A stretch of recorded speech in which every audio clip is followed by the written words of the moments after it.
Welcome to Urban Revolution on Revolution Radio at freedomslips.com.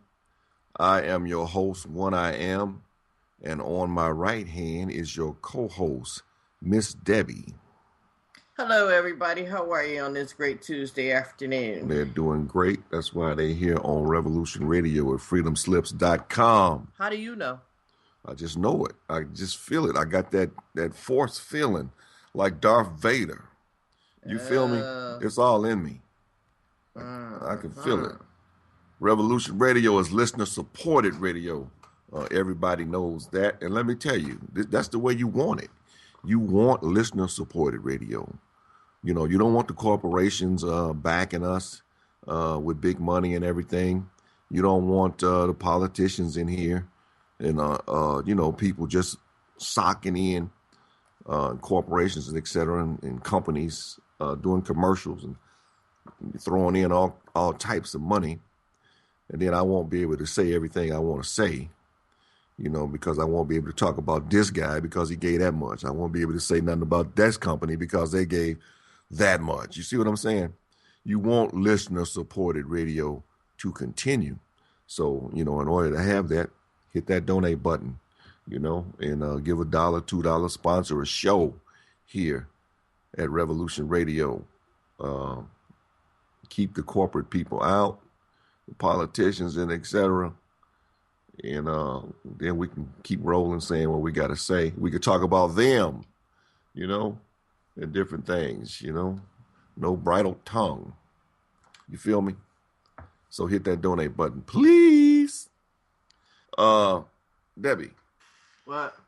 You got anything you want to get off your chest right off the bat? Well, it's coming up to Cinco de Mayo Day. Cinco de Mayo. What's that all about?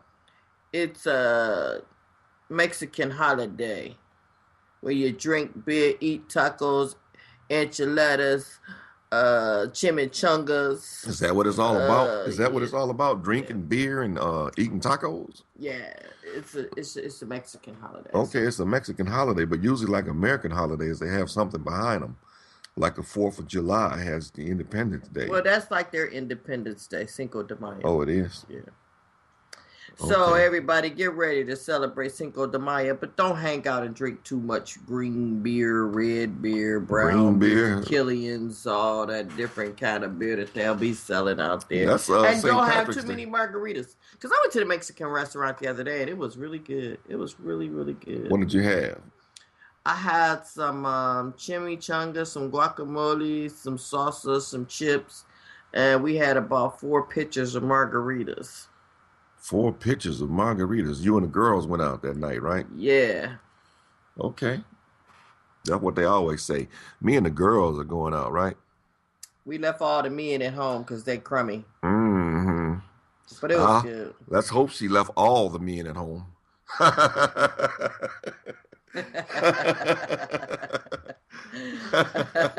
You know how girls' night out can be. And boys' night out. You feel me? Today is May the 1st, and it's also known as May Day or International Workers' Day. Occupy Wall Street protesters hope to mobilize tens of thousands of people across the country under the slogan, General Strike, No Work, No Shopping, Occupy Everywhere. Okay? Events are planned in 125 cities. Now, I did see they had like a march downtown Detroit here, and they were kind of like all over the field as far as what they wanted and everything. It was about immigration.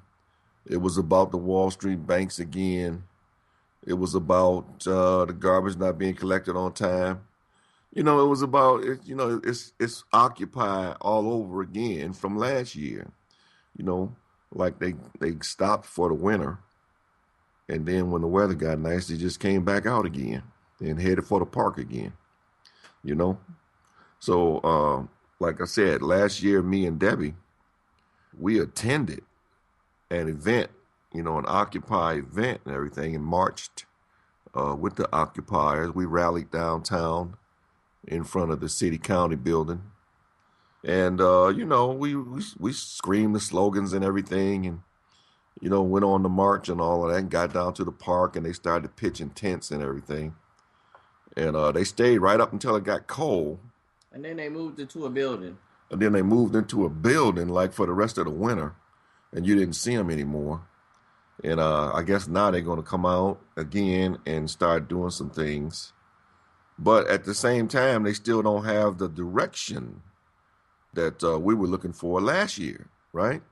Right. And they're not addressing any of the policymakers or any of the people in charge. They're just kind of out there like we got a beef, but you looking at them like, well, who you got the beef with? Who are you talking to? What's going on? Are you just, going to sit in the bank, and stop people from cashing their checks? You know what I'm saying?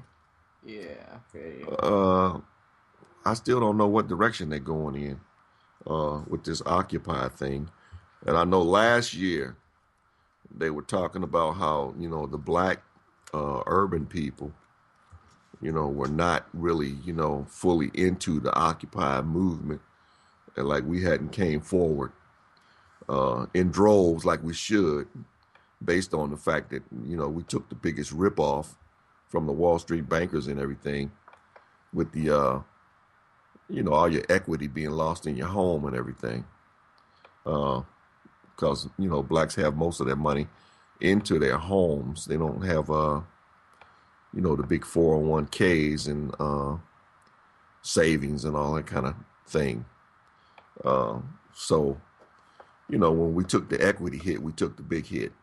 And so did the Latinos,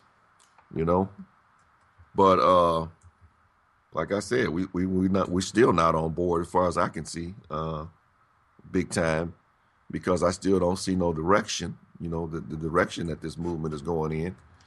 And nobody's telling us what we're going to get out of it. As once you join in and start protesting and all that, what are you going to get out of it?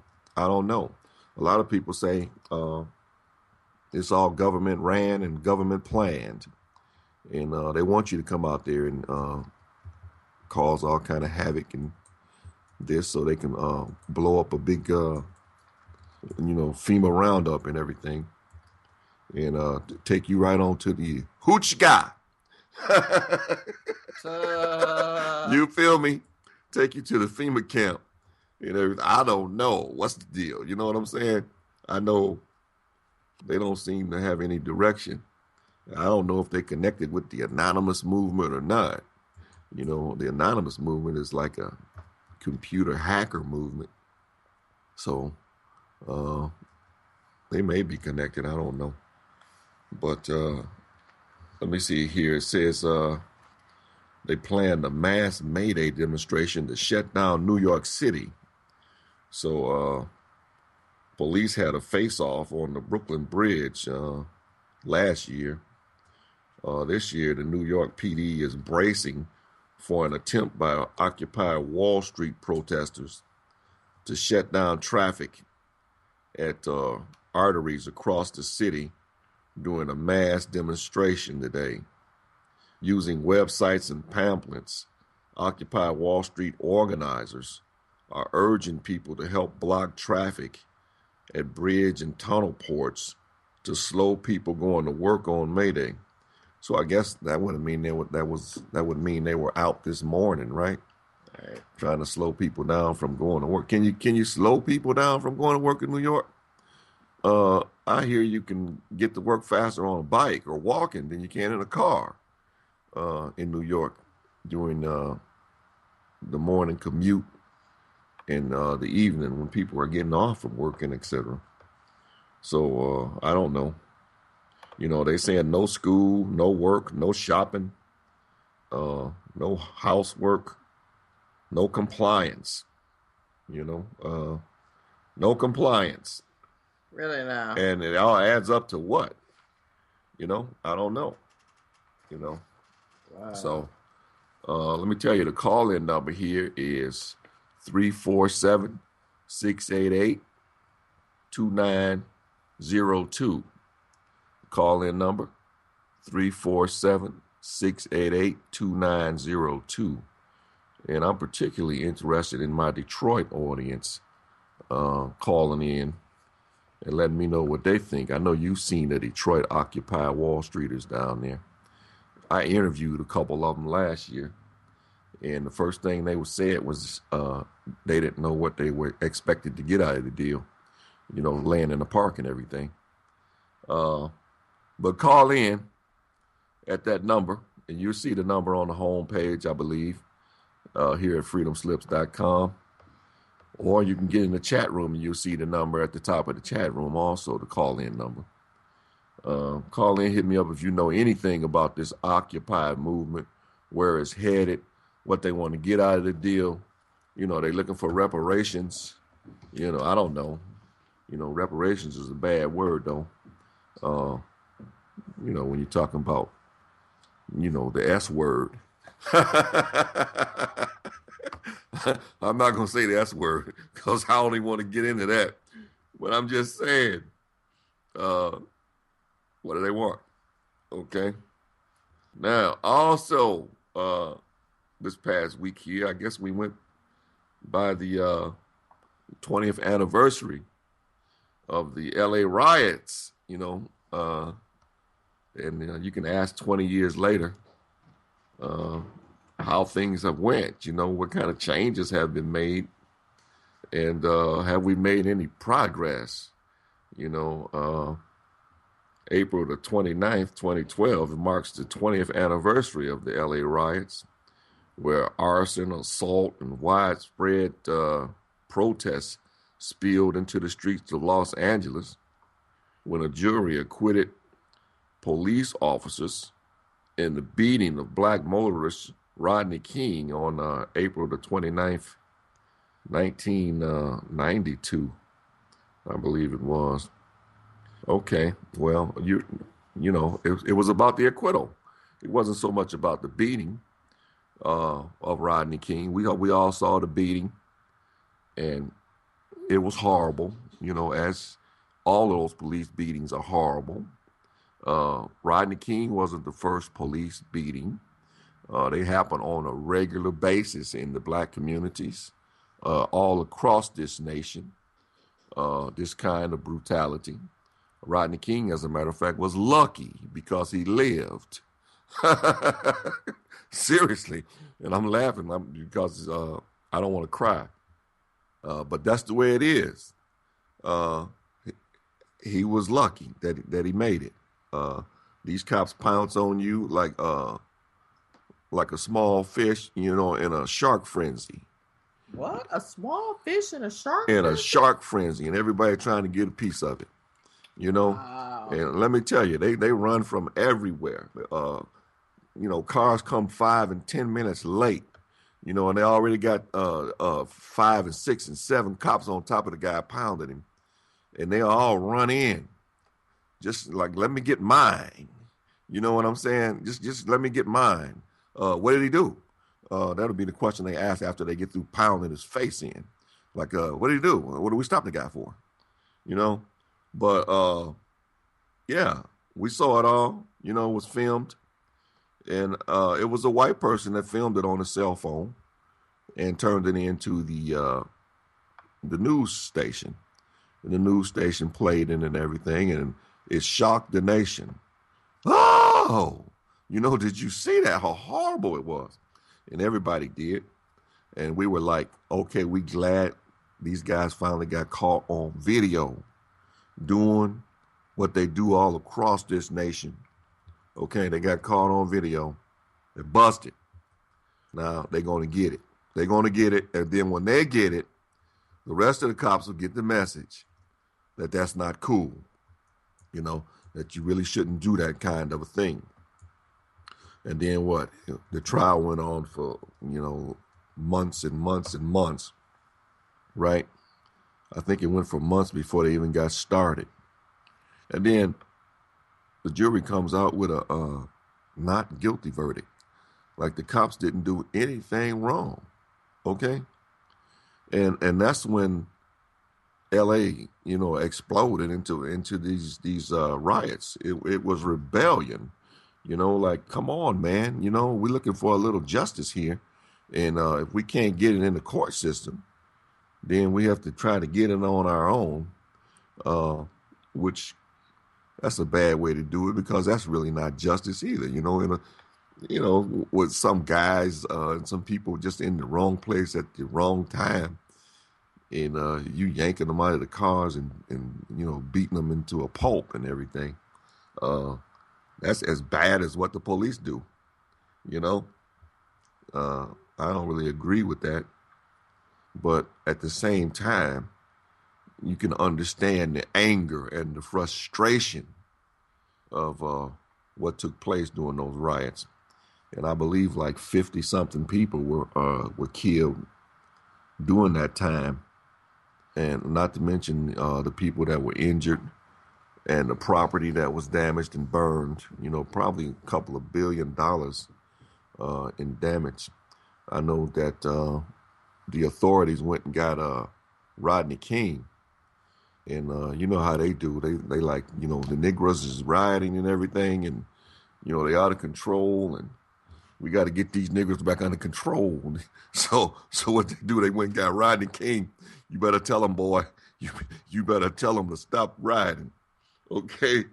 And Rodney King, he just gets up to the mic like, okay, boss. Can we all just get along, please? You know what I'm saying? That was the funny line because the nation and the justice system had already answered the question whether or not we can get along when they said not guilty. Like, hell no, we can't get along. That was the answer. But he did what he could do, and in the end, he got paid some bucks. $3 million or something like that. I don't know if I would take a beating like that for $3 million. Maybe I would. I don't know. You don't know if you're gonna survive it. That's the thing, especially when you're getting tased and everything, and your heart can't take too much of that electrical shock and everything. Believe it or not, there's a slight like electrical impulse in your body, and it don't take a whole lot to operate your body and everything. Running up the spine from the brain and stimulating the muscles and everything, and to keep the heart pumping and all that. Just slight. And then when they jolt you with that taser, everything goes whack. Like your whole body just locks up, like it just overrides your whole system, and your whole body locks up, and you just go down. Okay, and you hurt, especially if they got you hooked up to one of them things that they just give it to you with the wires until they get ready to stop pushing the button. But when that happens and you lock up and everything, a lot of times your heart stops, or it goes into an irregular pattern, of beating, and then it has to try to find its way back, to a healthy spot, which a lot of times it doesn't, and people die as a result of being tased and the shock to your body like that. So I don't know. I would just say this. I wouldn't, want to take a beating like that for $3 million. But if I did take a beating like that, I would want $3 million. You feel me? What do you think, Debbie? I don't want to be tasered at all, so. You don't want to be tased? Yeah, but I hear Big Ups is up to Rodney King. I heard he's supposed to marry one of the jurors. He married one of the jurors. Was he dating her before she was on the jury? I didn't find all that out. You didn't? Mm-mm. Well, maybe we can find out some stuff. Well, anyway, she convicted him. She said basically that they were not guilty. Maybe she was one of the ones that sided with him. No, because I think they all had to be in agreement. You understand what I'm saying? Mm-hmm. So obviously, if she was on the jury, she said that the cops didn't do anything wrong. Right. At a certain point, they might have twisted her arm. I Right. don't know, but he's dating this woman. Right. That's what they said. Really, and planning on marrying her. Yeah. Really. Yeah. And this would be a white woman. I didn't really look it up. I just heard it on the radio in passing In on the passing. day of the anniversary. Yeah. Well, I think that jury was stacked. So I don't know. Yeah. Maybe it was a white woman. I don't know. It don't matter anyway. Thank you just in time for that synopsis of what Cinco de Mayo is all about. Cinco de Mayo, and the Mexicano. We got Mexican town right here in Detroit City. And the Mexicans are fine people, even the ones that come over here illegally. They do a lot of hard work and everything out in the fields and the farms and everything. And, they put food on your table for a reasonable price, and the bad part is that they taking the hit on that, by not getting the pay that they should be paid, not getting the bennies that they should be getting, so you go in and you get your cheap strawberries and your cheap oranges and your cheap whatever else you getting from that they are out there in the fields, the United Farm Workers are doing, and etc. And they work it all in the meat packing houses and everything else. You're getting your Thorn Apple Valley, ham and everything. Well, this dude is losing fingers because they ain't got the safety precautions that they should have up in there. But you know what I'm saying? And different things like this. And we give the Mexicans a bad name. Like, hey, they came over here illegally. I'm gonna tell you, like 12, 13, 14 million Mexicans, they didn't sneak across the border and stay over here for generations. I'm just gonna hip you to that, and stay over here for generations and have kids and put them in school and all this kind of things like this. They were led over here purposely, for work and different things, to use them in America for, the low-paying jobs and etc. And in the construction industry and etc. They use them as well. But, America went through this little downturn in the economy, and, they want to look at how, the nation is browning up a little bit. Like, by 2050, it looks like the whole nation might, whites might be a minority by 2050. So it's time to clamp down on the Mexicans and the blacks and stuff, and see if we can get stoke up the prisons for profit. Put some of the Negroes behind the bars. I mean, it's always a game. It's always one game. Oh yeah, I heard President Obama just touched down in Afghanistan after today. The next touchdown in Afghanistan. Yeah. I don't know why he did that. He secretly went to Afghanistan today. That's not a good place for him. You feel me? Well, he's there. Yeah, let me tell you, they got green zones and all this kind of stuff in Afghanistan and in Iraq, and you're not safe in any of those zones. These people are shooting, lobbing missiles and rocket propelled grenades and everything else into the green zones. They said wrapping up a surprise visit to Afghanistan, President Barack Obama made a televised address from the war-torn country to discuss an agreement he signed this afternoon with President Hamid Karzai.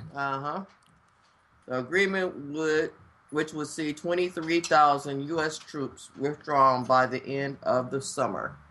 Really? He's bringing them home, boys. Yeah, he's bringing some of them home. I don't know what kind of a deal they're going to make, but, they normally going to leave a certain amount there, and not just clear out. They never go anywhere and completely leave. Well, just as long as he brings some home, it's good. Yeah. I'll say that that's good and everything, and hopefully they can take care of their own safety and everything over there in Afghanistan. And I don't even know why they went over there in the first place, you know. He's saying by the end of 2014, the Afghanistans will be fully responsible for their own security of their own country. We will have nobody over there. That's what he's saying? Yeah. We're not going to have anybody over there? Anybody. I don't believe that. Because number one, we still going to have an embassy over there, right? I don't know. And you're going to have protection on that embassy and everything. You're going to have Marines there at the embassy. I pretty much know what he means, though, I guess, by saying we're not going to have anybody over there. You know, we're going to have a few, but we won't have as many as we got there. And then you're going to always have the contractors and everything. And the CIA guys all up in the neighborhood. You know what I'm saying? You think with the turbans on acting like that? Yeah, up in the CIA guys got the turbans on. You know, they blowing up civilians and everything else, just like everybody else over there.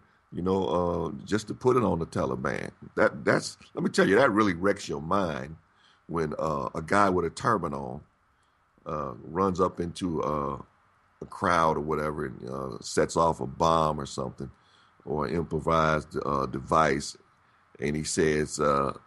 And he puts it out that, yeah, I'm Taliban and I did it. And you just blew up a whole bunch of kids and women and etc. And then the Taliban, the real Taliban is like, it wasn't me. I didn't do it. You know what I'm saying? Right. And they going through mental anguish about it. You know what I'm saying? Right. These kinds of tactics and stuff are the kinds of tactics that covert and agencies of a covert nature do. You know, they do stuff like that. You know, it's mental, you know, torture right. on the enemy and etc. You know, so when that stuff blows up over there, I'm gonna tell you, you don't know who did it. Really. Really? You know, they'll put it out that the Taliban did it. You know, it was a Muslim. It was this, it was that, you know. But I've seen, you can go to YouTube and you can see plenty of operations and et cetera where Americans have been busted with the turbans on and the gowns and everything else. And right after explosions and et cetera. You know, so yeah. It's a dirty game. That's all I can tell you. In every way, the Taliban had basically put the poppy fields out of business over there. They were shutting them down, okay? Mm-hmm. And now, you know, the poppies are back, and the opium business is bigger than ever. You know, right. You know, multi-billion-dollar business or whatever. You know, and it's a lot of money involved, this, that, and the other. And I don't know what they went over there for real, you know. Was it about 911 and bin Laden? You know what I'm saying? Or was it about the poppy fields and all the money? Or was it about the oil line that they want to run, the gas pipes and everything that they want to run to India through Afghanistan and down to another area? You know, they were courting the Taliban. They actually, you can look on the internet here and see where they had the Taliban over here in the United States with the, you know, the Commerce Department and the Secretary of State or whatever, whining and dining the Taliban and trying to make a deal with them to run the gas pipeline through Afghanistan, which the Taliban was like Stone Age, you know, in their thinking and everything. They like no television, no radio. You know what I'm saying? Just Stone Age on the women, you know? Mm-hmm. And they were really blocking a whole lot of stuff, you know, based on their understanding of Islam and everything. So, you know, the corporate boys, they don't have time to change these guys' mind. You know what I'm saying? Mm-hmm. That could be generations, you know, trying to educate them and bring them up into you know, some enlightened understanding of the scriptures and everything. Who's got time for that? And, you know, when you could just use bombs and make money at the same time. You know, they don't care about blowing somebody up as long as it ain't their kids. You feel me? Yeah, I understand that. Yeah. Well, I hope you have a good time over there. I don't know if the Secret Service can get any over there though. They pretty tight. Maybe they can. Get what? Oh, they have been shut down. What do you mean, get what? They have been shut down. They can't do nothing no more. What you mean? They can't do nothing till they back on American soil at their house. They get it wherever they go. No, they can't no more, baby. I know they got a couple chaperones with them now, but the chaperones gonna get some too. Oh no, they just shut that up. That whole. You think so? You think they just shut it down like that? They shut it down. Please. From what I heard, they shut it down. The Secret Service. Let me tell you what you get. You get big respect because you're a Secret Service agent. You like top of the chart here in the United States as far as law enforcement and everything go. You traveling with the president. You looking out for the president and everything. So you getting that big props and everything. You go to get a loan at the bank, boom, it's okay. He's a Secret Service agent. You know what I'm saying? You're getting respect, you're getting honor, you're getting all that, okay? Then you're getting the pay. The pay is good. The bennies are great. The medical benefits and everything. All right? The job is a little dangerous. You know what I'm saying? But you're getting covered for that. And if you just take care of everything like you're supposed to, you'll be all right. But at the same time, when you go to these different countries and these different areas around the world, it's the women, man. You're going to get the women and you're going to have the parties and everything going on, this, that, and the other. You try to lowball them. Like my man did, try to lowball that girl out of her $800 into a $28 payment, I think, $30. He blew it. But you get all that. And let me tell you, I told you what they be doing. I told you Colombia was, it wasn't nothing like, exceptional, like this just happened in Colombia. And, they're sorry about it. No. And they looking into it. The Congress is looking into it. They seen it happen in Venezuela. What happened in some other places, where they had complaints, this, that, and the other. And then there's all the places where they don't have any complaints, where they just have a party. They just get down. Okay? And I ain't mad at them. You come home and your wife asks you, what's up, dear? Are you in Colombia?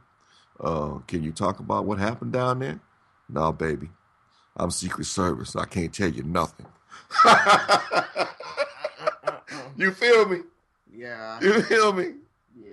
Just give me my props, okay? It was rough down there, baby. It was rough. Right. I ain't mad at them. You are listening to Urban Revolution on Revolution Radio at freedomslips.com. I am your host, One I Am. And on my right hand is Miss Debbie, the co-host. Hey, I just want to know, do you think that Mr. Edwards going to do some time?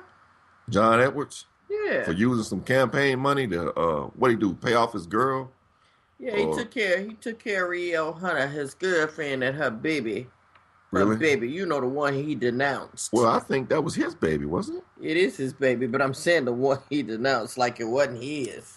Well, they all be denouncing and stuff like that. If you ain't got the goods on them, per se, if you don't have the DNA and all that kind of stuff like that, yeah, they will denounce and deny and everything else because they have to keep a squeaky clean image in order to take the people for all the money they want to take them for and for all the positions of power and everything that they want to access. They have to keep a squeaky clean image. It's all about the image. You can be the nastiest, dirtiest rat you want to be in America and in politics, but you just have to keep your image clean, okay?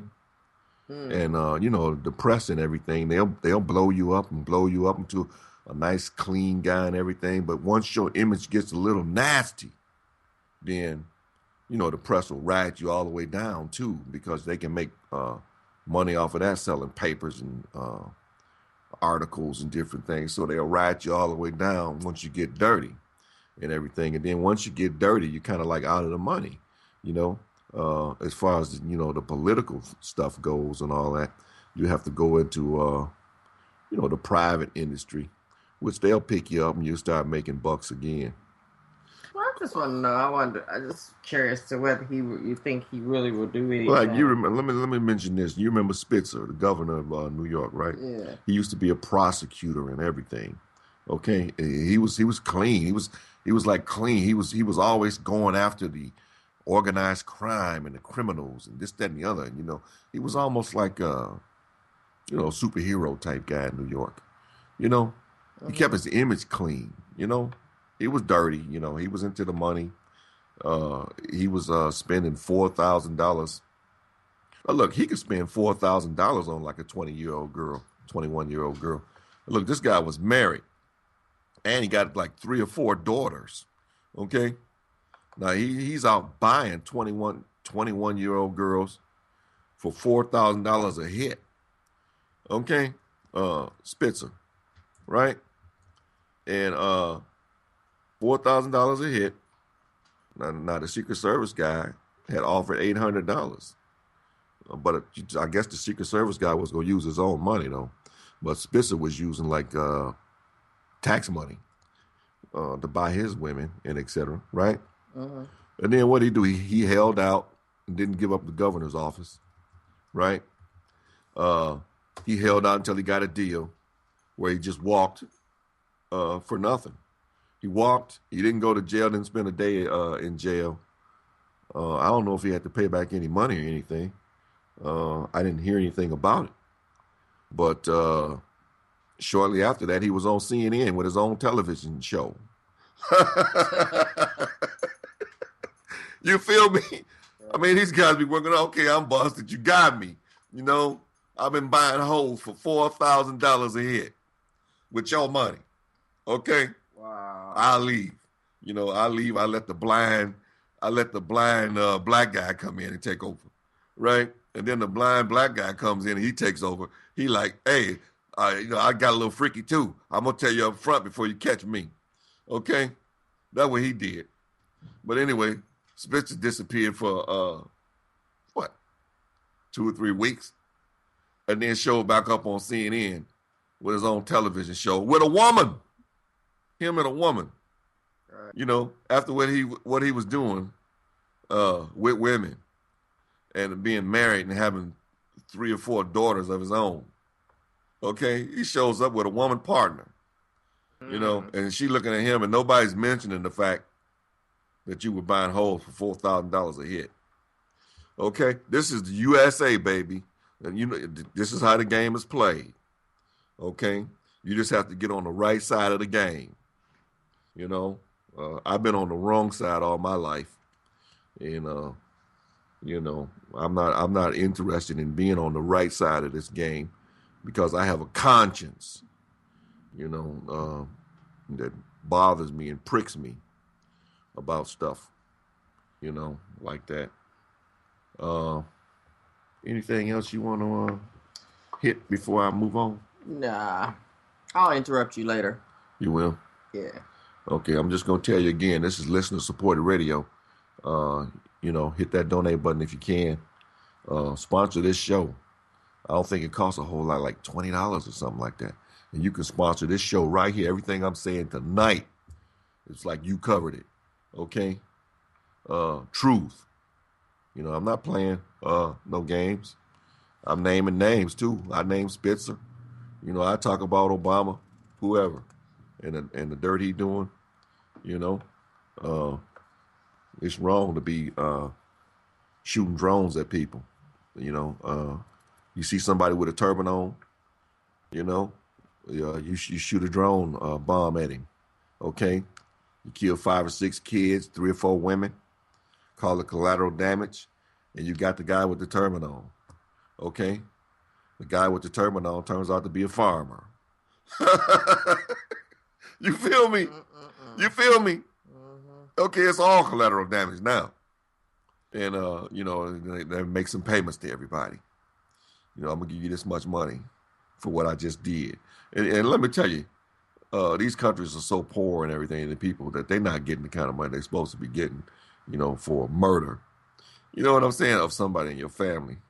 They chalk them up, $13,000 for that guy and $13,000 for this guy. You know what I'm saying? Give me a break. You know, he got bloody hands, if you ask me, Barack Obama. I'm not saying don't vote for the guy because the way it's going right now, you don't have nothing better than Barack Obama. I'm talking to my Detroiters. I'm talking to my uh, African Americans across the nation. I'm talking to the Latinos and everything. Uh, Anybody uh, of a minority status, okay?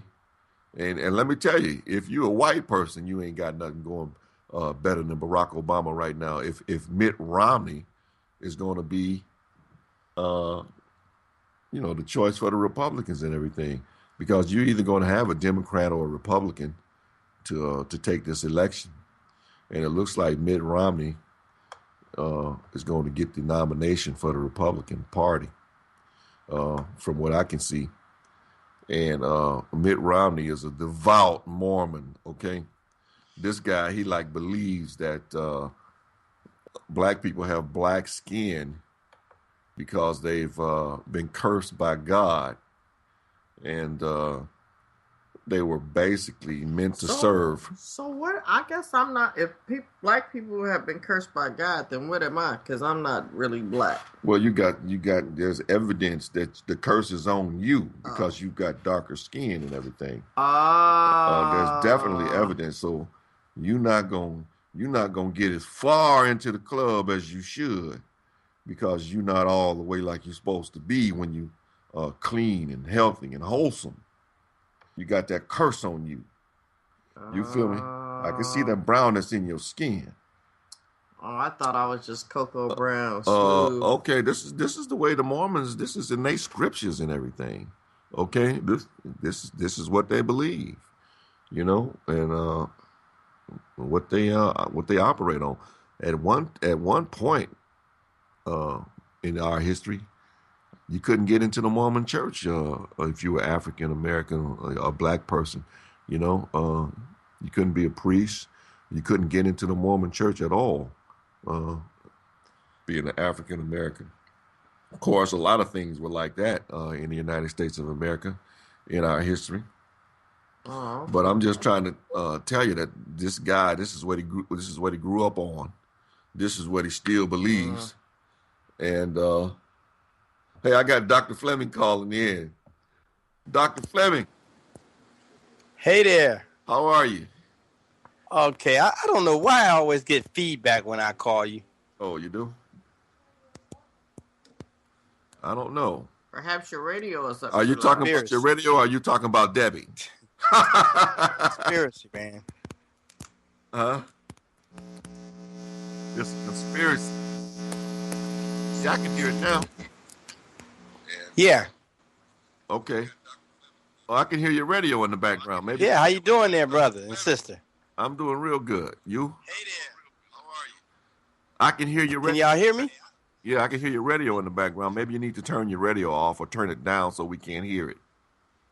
On your computer, hit the hit the mute button on your sound on the radio. Are you hearing me, Dr. Fleming? Okay, let me try this. Yeah, I was just talking about Mitt Romney and his Mormonism. Okay, I'm going to hang up and try this again. Okay, that'll work.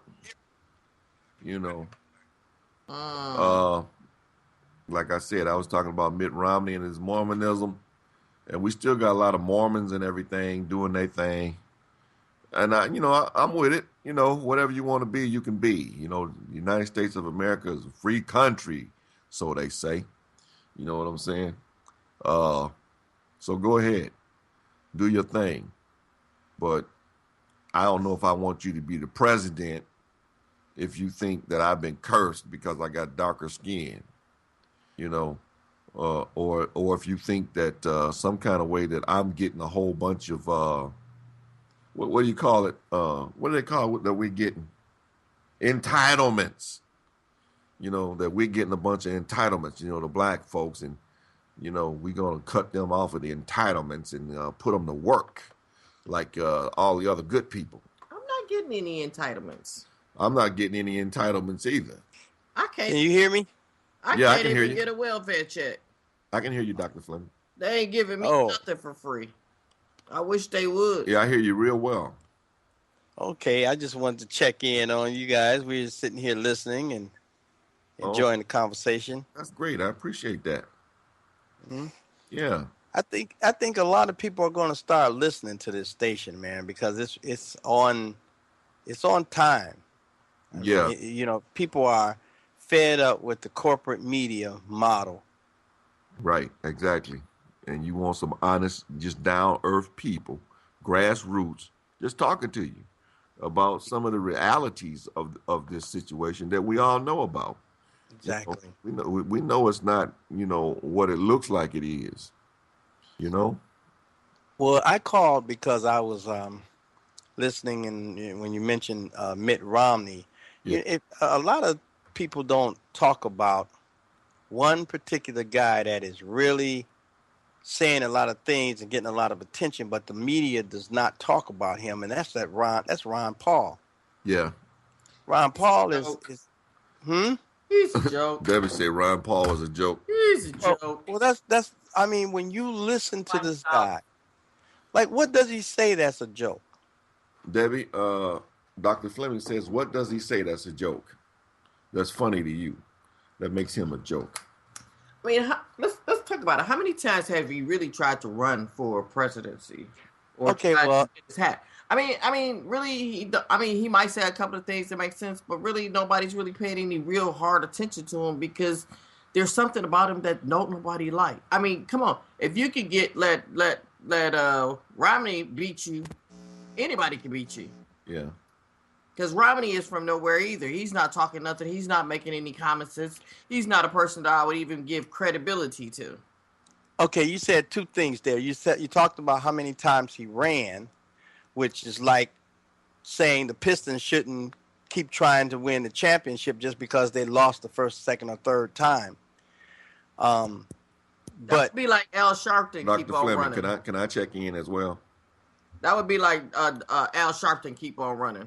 Dr. Really, Fleming, you don't even have a chance when you begin. I like to check in as well. My beef with Ron Paul yeah, that he has a lot of white racist like neo-Nazi type friends. Okay, he had newsletters and stuff, man, from back years ago where he wrote racist comments and etc. all through his newsletters, and they were okayed by him and everything. He made money off of the newsletters. Okay, just racist comments about blacks and etc. He does not agree with the civil rights bill and affirmative action or correcting any of the grievances of the past. He doesn't agree with the civil rights bill. He says if white folks don't want you in that place, then that's up to them. They don't have to have you in their places and different things like this, where he would just roll things back. He's a states' rights man, which means he would reduce the power of the federal government to make the states do right. Okay, and he would turn every state into an Arizona type thing where they can go and start making the kind of laws that they want to make and start locking Negroes up and doing what they want to do to Negroes and Mexicans and different things without any federal oversight and different things like this. And that's just why I'm not down with Ron Paul or Rand Paul. They basically are undercover racists. okay. Well, you said a lot of things, and I want to engage you, if I might, on that. Oh, please do. Uh, Starting from the states' rights issue, if you look at the Constitution of the United States actually gives the rights not expressly given to the federal government to the states. So states do have rights. Now we're not talking about a f- political argument about a how somebody feel about black people or feel about white people, but the Constitution Yeah. reserves any rights that were not expressly given to the federal government. The states have those rights, and the people of the states have those rights. So when people talk about states' rights, they're not arguing necessarily for racism. They're arguing for the standpoint of the Constitution. But under the states' rights model, you had a country that was back in slavery, racist, and treating black people bad. But no matter how they felt about us, the fact of the matter is the Constitution gives these states rights. Now, regarding the so Ron Paul is saying, yeah, I like the constitutional model. That's what he's saying. And right. you know, so now we either have to say, as we're going to talk about in terms of black people, we're going to either have to say, okay, that's the model and we live with it, or we have to say, okay, we need to devise our own model. But we can't at the same time argue to live up under the constitutional form of government as it's made, and then not back the way the thing is. Yeah. I think we're not.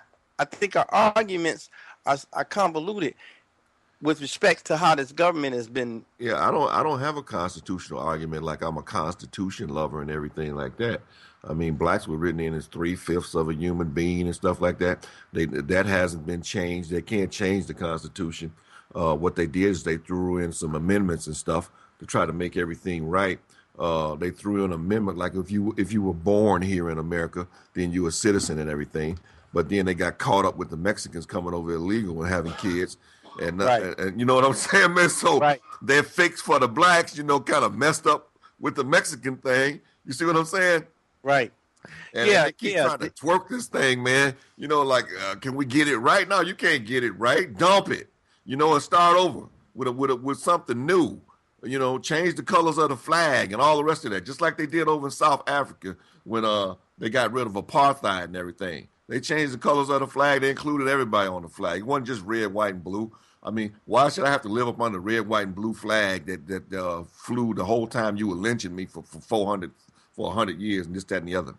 You know what I'm saying? Oh yeah, I understand the sentiments, and I had some of those same sentiments myself, because of when I look at it from an emotional standpoint, I tend to have those sentiments. But when I look at it from the standpoint of what model we are under, Yeah, yeah, no one wants to really have a discussion about separating from it. Everybody wants to try to half-ass it. We yeah, want to vote for Barack, but we don't want to live up under the constitutional form of government. We want to have protection by the federal government, but we don't want to be subject to the laws of the government. It's kind of hypocrisy on our part, because you either want to take it or you don't want to take it, and I don't care which discussion we have. right, right. I want to have an honest discussion, an honest dialogue. If it comes to some terms about this, if we're going to live up under the United States form of government, then we have to accept the model that's there. We have to tweak it, work as equal partners, tweaking it. Yeah, yeah. Or we have to say, if we want to say we were never meant to be equal, we have to accept that this is the station that we've been put in. On the other hand, say, okay, no, we can't live like this, so we want to start negotiating under a different scenario. I think that's the discussion that we were trying to have last night. Right, right. With the guy. Oh yeah, with Doctor. Who was Doctor Eli? Well, no, Pastor Eli. Right. Yeah, the guy. So Ron Paul, what Ron Paul is saying, Ron Paul, in my opinion, provides the best opportunity to really have a real honest dialogue, a real honest discussion, a real coming to terms of where this country is going to go. Is this country going to be a white haven, or is this country going to be the world? Because the country has really developed into the world. Yeah. This is the last country on planet Earth that should be attacking anybody, because we are the world. This country makes up the world. Now, we're going to continue under that development, or is it going to be a white haven? Ron Paul, what he's saying, in my opinion, is allowing for the discussion, because he's saying he's starting off with the Constitution. which is where we all should start, and then have the discussion from that Well, point. yeah, he is starting off with the Constitution, but that seems to be a rollback to me, like a conservative It rollback. seems like just a ploy to me, really, just to You get know, into office, and then when you get into office, then you come real front and I mean, center with your real agenda. he tea party and everything. You know, they wearing ruffles and everything again, and putting on the boots with the big block shoes and everything. You know what I'm saying? And just rolling back, man. Uh, But uh, see, in February, what we will do, we will start talking about Christmas addicts when they talk about the feathered hats and the triangle hats. yeah, Well, we always get to talking about, well, Christmas addicts was the first person that died in the in the Revolutionary Revolutionary War, War. yeah, So we have to come to terms with some of our own hypocrisies of always trying to fit in and at the same time stand on the outside of this thing. The Tea Party is talking about the fact that the federal government has become so overwhelming, which I know you and I agree that they have, I agree. that they want to roll back this federal government. And I agree, man. I cannot sit here as a businessman with this pimp always sitting up in my office asking for a paycheck. He never comes to work. He don't, and if I'm late paying him, he charges me 2 or 3 times more. But Yeah, he never comes to work. This pimp called the federal government yep, I understand. transferring wealth from one segment of the population, from what I call the poor to the indigent, Right. and to the rich. Yeah, The but middle Dr. Fleming, class. where are you going to end up after the rollback? You know, if they do get the rollback and the Tea Party and everything, and Ron Paul's ideas and et cetera, where is the black population and the minority people going to end up when they roll this back to what they feel is right and the founding fathers wanted? Well, the one thing is, I've heard nobody, and it's unfortunate. All these people that actually run for office to get into office, nobody has really, sat down and thought about where anybody fits in. You understand? This all seems self-serving. It doesn't seem like is for all the people. It's just self-serving for some of the people. So, I mean, I don't even buy into all that crap right now. The only thing I'm looking is get somebody in there that's gonna let me survive. That might not take all my money because Ron Paul is a Tea Partier. Guess what? They want us all back down there on the other side of the Mason-Dixon line.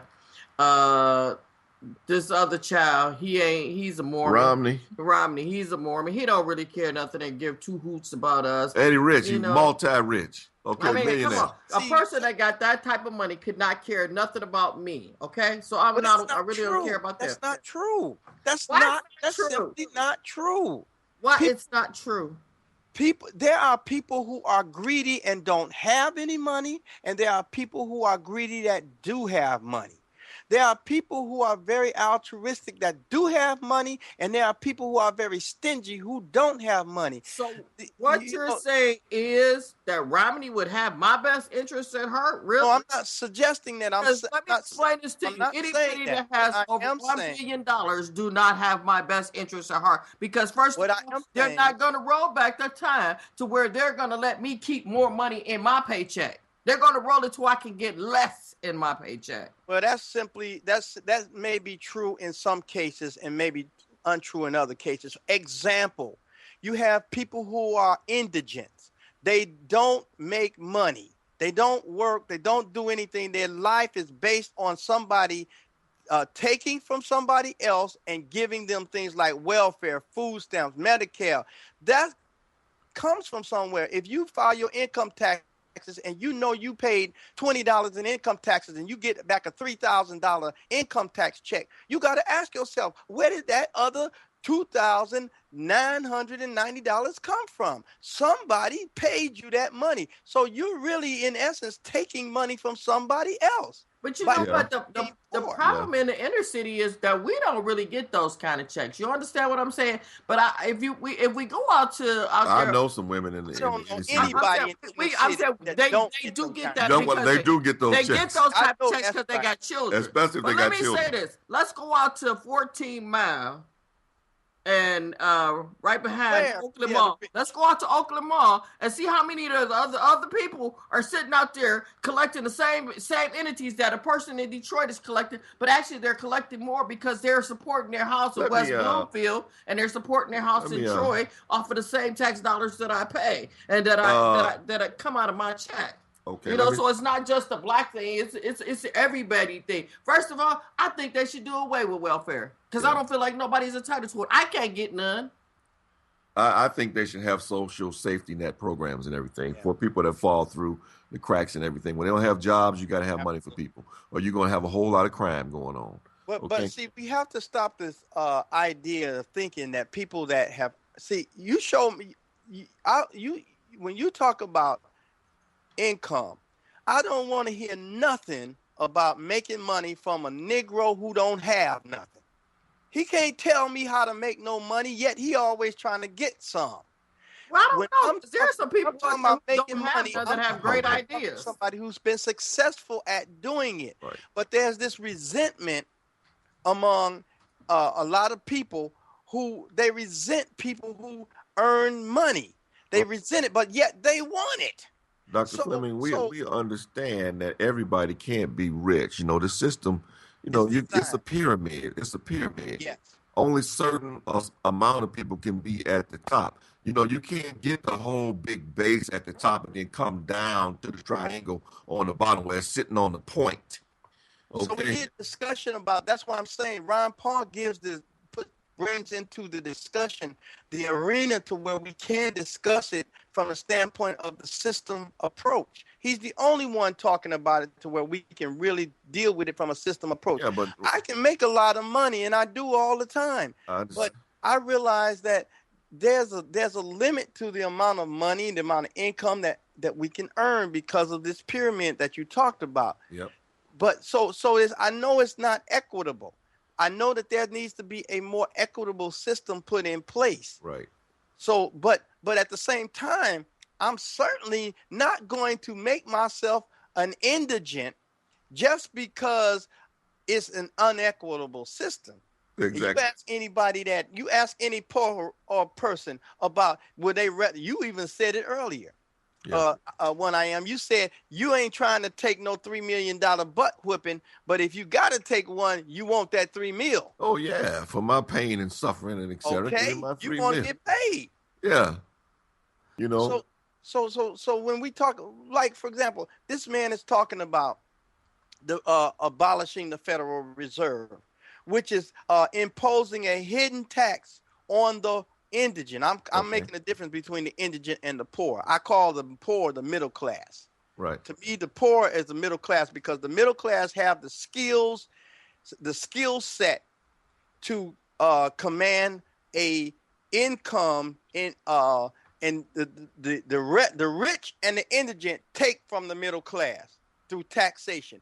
But the Fed has a inflation tax that is imposed on the indigent, the welfare recipient, the food stamp people. They pay this inflation tax based on and what are Ron Paul's chances of getting rid of the Fed?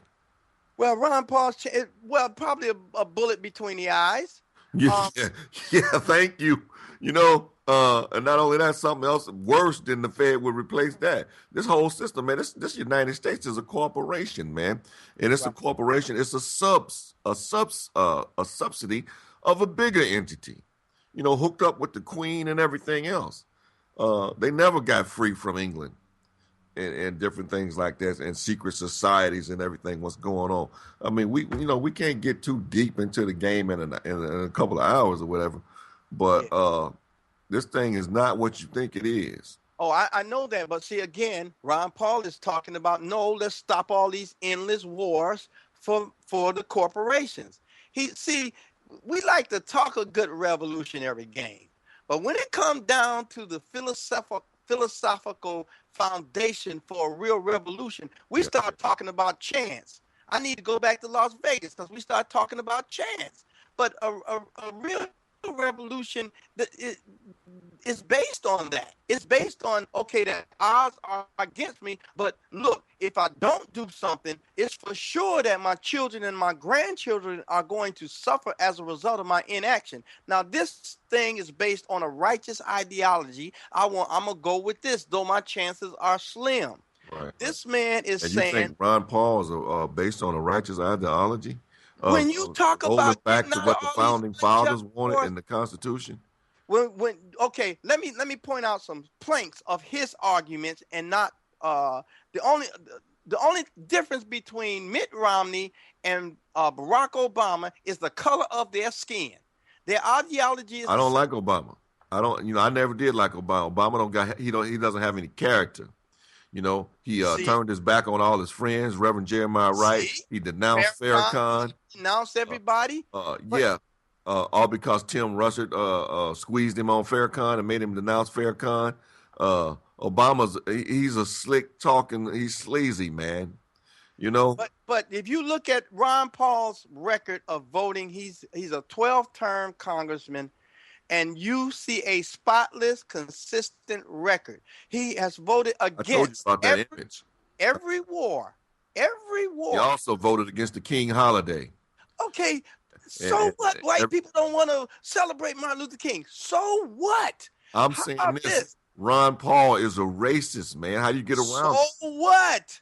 This Okay. I prefer to have a racist that will leave me the hell alone than a king holiday. Thing is, he won't Well, leave you how do you alone. know he's gonna leave you Dr. alone? Fleming, he gonna put you Because back his on the whole plantation. philosophy How is do you based know he's on gonna that. leave His you alone? philosophy is based on leaving people alone. Live and let live. For example, he has voted against every single war that we have waged since he's been in Is office. that good? His philosophy is saying, leave these people alone. Let them settle their own problems. Instead of taking our children and sending our children over Dr. there. By Fleming, the way, the United States is ran on a war economy. The but United States is Paul the is war. saying It's the no. superpower.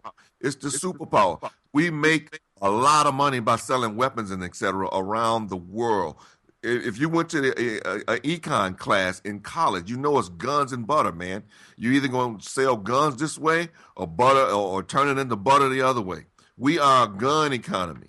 Okay. Okay, but that's true. But so if you don't like being a gun economy and a butter economy, you have to find somebody who is speaking that same language with which this man is doing. He's saying, get out of these endless wars. By the way, which black and Hispanic and poor whites are fighting. He's saying, get out of these endless wars, take them trillions of dollars that they are spending on these endless wars and spend it right here at home. Ron Paul's the only one saying that. He never said what he gonna spend it on. He didn't He tell you. said spend. He Oh, didn't tell you that that's he's not gonna spend it on putting you back sure. down on the plantation, did he? He said, this is what You know I. they're getting them plantations ready for us. Ron Paul is a guy that believes that America and the founding fathers they wanted this country for white people. Is Uh, that not true? yeah, that's what the founding fathers wanted. Okay, so now that's the truth. They killed a lot of Indians to make it that way. Pardon me? The founding fathers killed a lot of Indians to make it that way. That's true too. But the point, see, what we try to do is sidestep the truth. That's the truth. Well, how are you backing this guy when he don't have your best interest at heart? Because I got my best interest at heart, and what I want is an environment to where we negotiate based on what we know about ourselves and what we know about. Be able to But negotiate with he him. negotiate because when he get in, he gonna round you up and put you back down south on the plantation. It's the only that choice. You can't negotiate from a position of no power. You can't come to the table with no muscle and say I want to negotiate. This is the problem you got now. Barack Obama, Mitt Romney, and the rest of them, they voted for the NDAA. Guess who voted against it? Guess who voted against the control of the internet communication? Guess who has been against and been sounding the alarm about the FEMA camps that you were talking about? only one, and that was Ron Paul. So if we need to be concerned about anybody rounding up anybody, it certainly isn't Ron Paul. It's these other fellas that's signing off on this stuff. He's trying to get your underlining trust. And when he got your underlining trust, it's going to be just like that. He's going to come and get you and take you away. Black this man has a 12-term record. He's got to be the biggest fool on planet Earth. Let me tell you, 12 terms, and he's still in there, and the country's still like it is. But it's like it is because people say the righteous can't win. So he could tell you, no, I ain't trying to set up no FEMA camps for my children or your children. I'm going against this. But Barack Obama is signing off on it and saying we need this. Barack Obama signed off to eliminate posse comitatus, to where the military can now come in and control the population. Barack Obama signed off on that. Ron Paul is the only one that's been saying no, arguing against it. So who's the biggest racist? Who's the one that's more likely to in turn our violent asses that's in every city killing up each other? Who's more likely to do that? Ron Paul or Barack Obama? I think Ron Paul would be more likely to do that if he had the power and etc. that Barack Obama has. Right. Ron Paul would have enough sense to recognize, give each man, let him keep what he earned, and let him drop his bucket where he is and build for himself. This is the philosophy that I hear this man speaking. But Barack and the other ones want to take from the middle class and give it to the rich and the indigent. Yeah. And this is what I'm saying. We got to come to terms with it. Either we're going to be in this country and fully, or we're going to say, okay, we're going to separate. If we take that attitude, which I think is going to happen anyway, then Ron Paul is the best one to create the environment so we can have a I hear you. Because you know what? That's why we all got opinions, because I don't feel Ron Paul is the best. I hear him on that. I can work with the Ku Klux Klan if they want to give us a fair shake and everything. But they ain't giving you nothing. You see, you negotiating as an equal when you talk like I'm talking. You're not negotiating. You can't negotiate as an equal when you don't have any muscle. You don't have any power. What you got to negotiate? You don't have F-18 Hornets and aircraft carriers. Look, a black man is the president, and the president is the commander-in-chief of the military. What do you mean? You got black people who have been trained in military. You got the politicians. I mean, Colin Powell was a general. Condoleezza Rice was a general out of hundreds and thousands. You got the people. Dr. Fleming, just don't have the courage. The military watches their numbers. They make sure that it doesn't tilt too many minorities in the military. You know, they keep that military basically white, okay? Just like they keep law enforcement across the country basically white. Okay. So in other words, you don't have a chance. They are not going to let these levels. They are not going to. Where they can end up in a coup d'etat. This is what we have to get over. This is what we have to, as black people, have to get over this thing. But we will get up and start talking about we first in existence. We built the pyramids. You have to get over the they.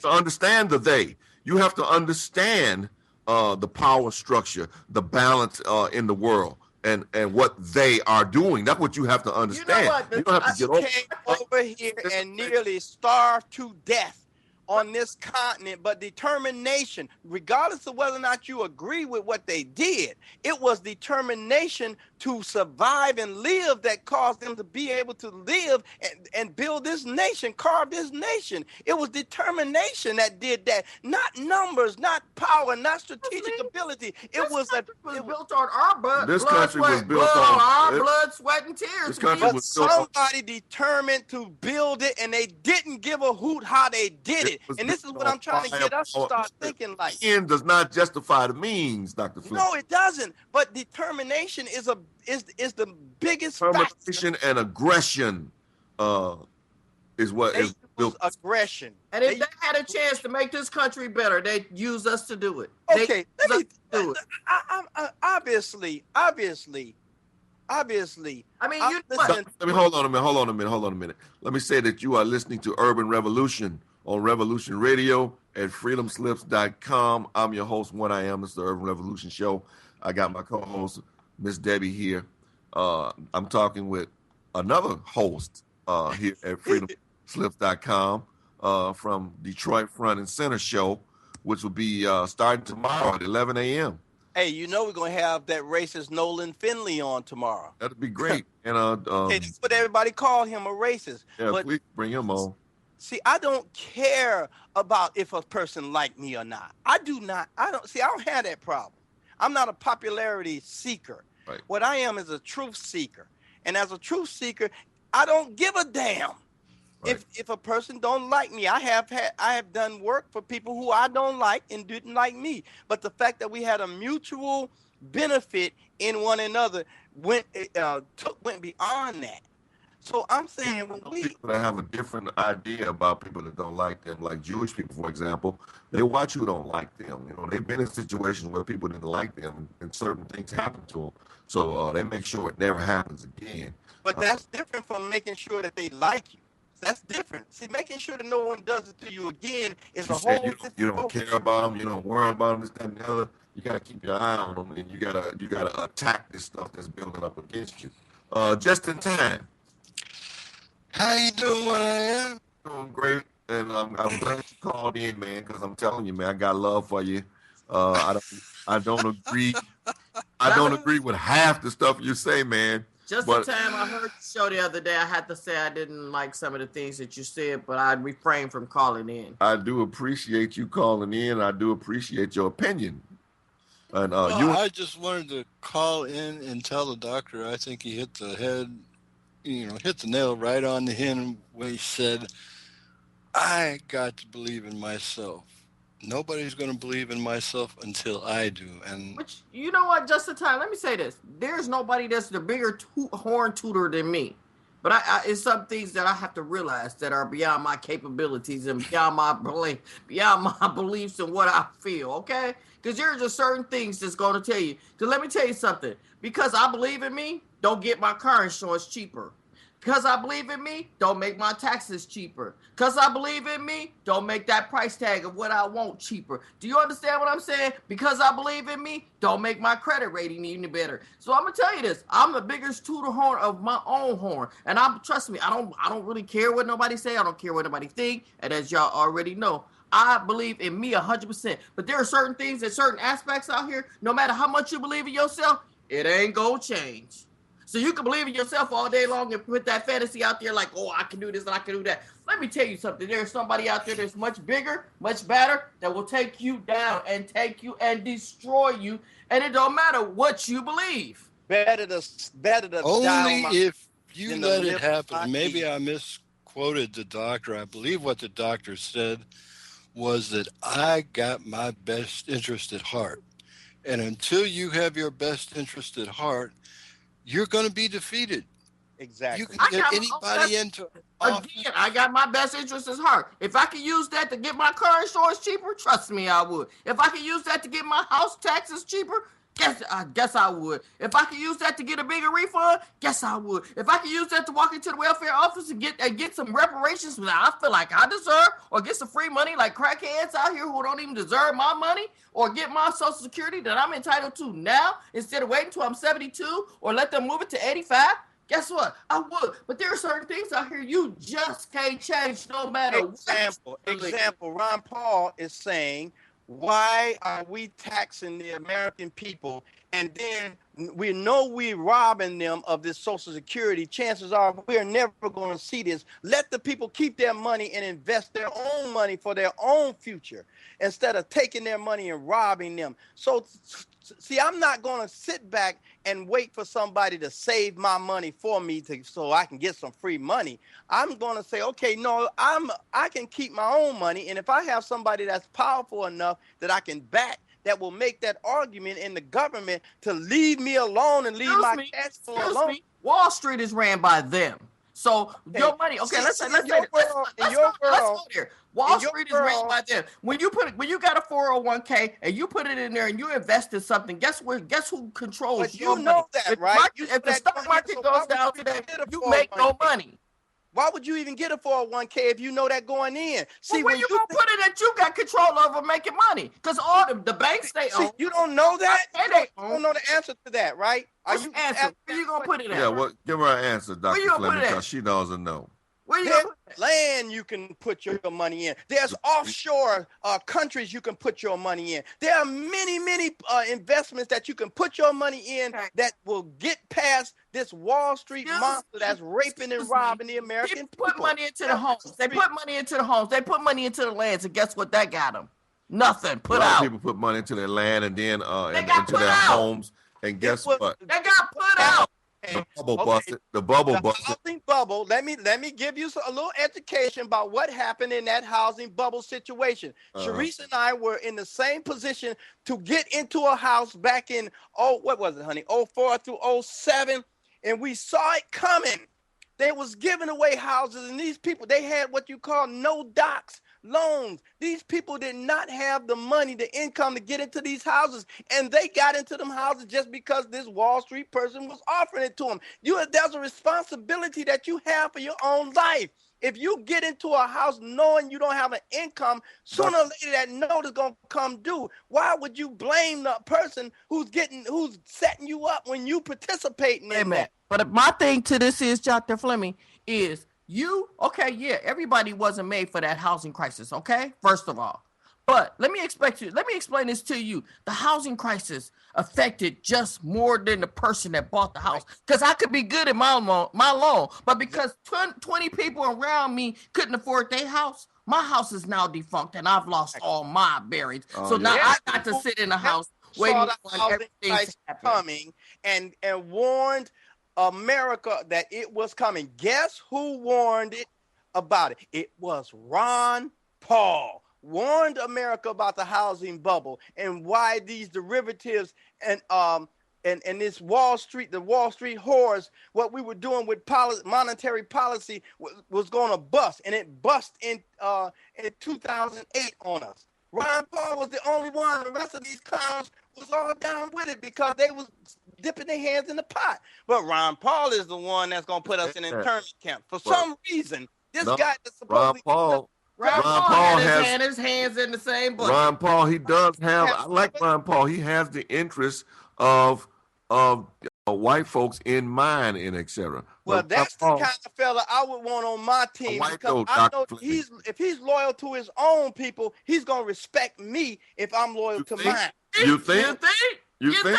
He didn't respect you in his newsletter. But see, the point he didn't give you no respect in his newsletters.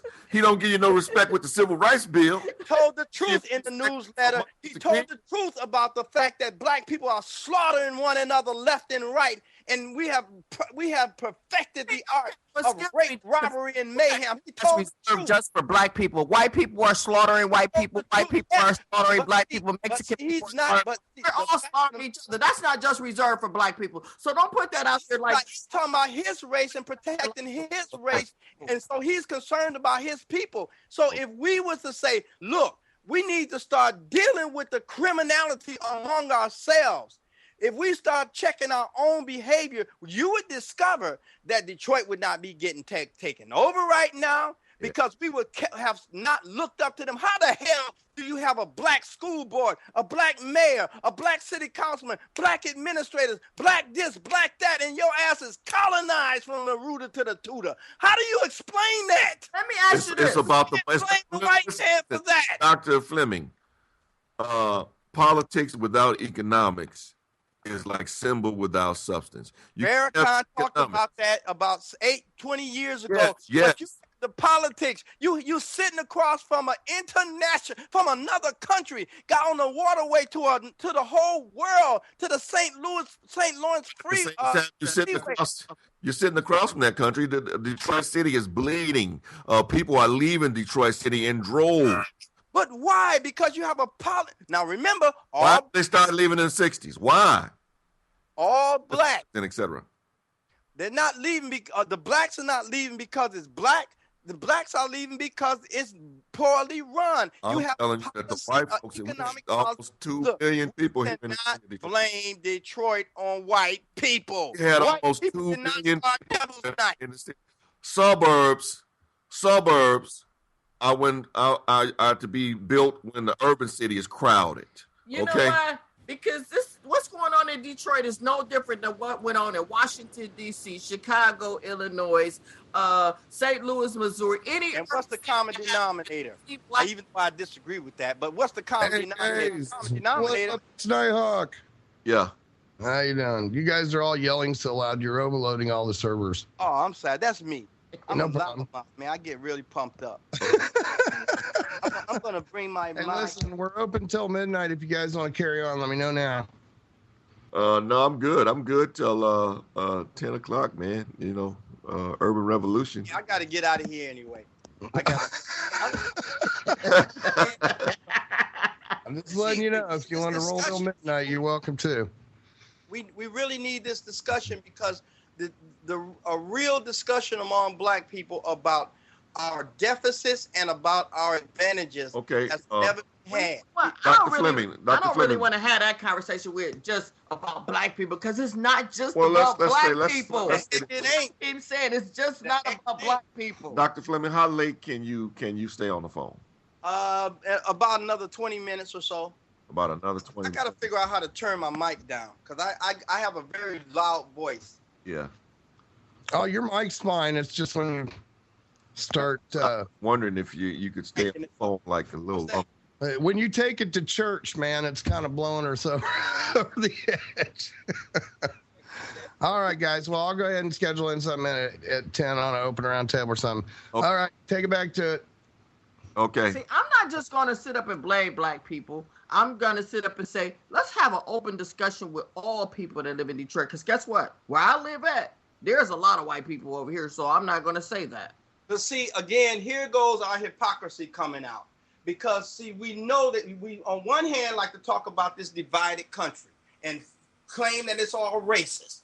And then you don't want to deal with it based on the claim you're making. Because the claim is that it's a racist country. We just went through this whole thing about right and wrong.